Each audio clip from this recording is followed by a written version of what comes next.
Excellency, our own dear governor, the father of Osun, the father of all, the one of our time. We are here today to appreciate you. We are here today to say thank you for the welfareism of workers, active workers and pensioners. Like my brothers have said, today is not the day for us to talk.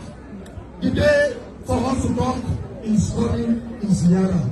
But we want to tell them and the whole world that this is where we stand as workers of Osun State. Am I speaking your mind? Yeah. Am I speaking your mind?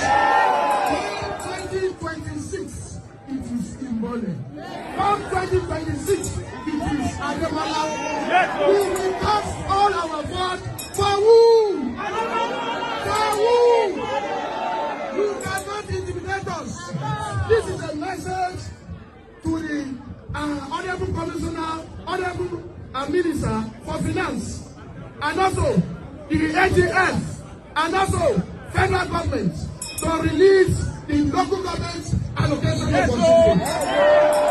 You cannot intimidate any one of us. We stand with Imole and Imole for life. Go and get your PVC. PVC is your power. PVC is your power. At the right time, masses will speak through our votes.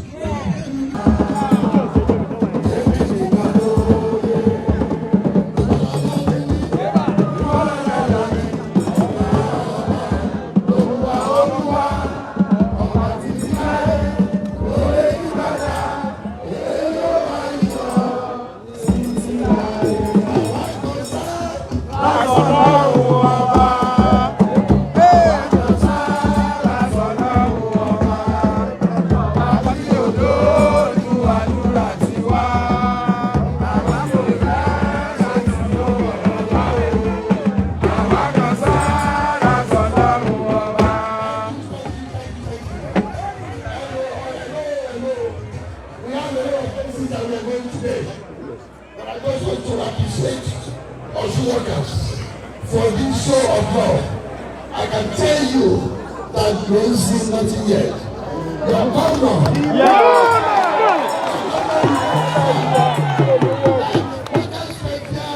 is priority is number one.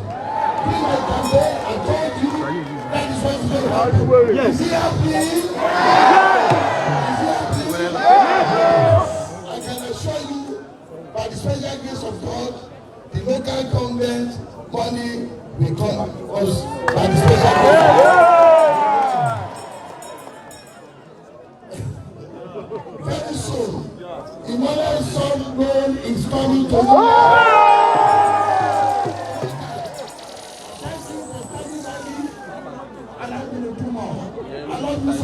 We love you, our governor.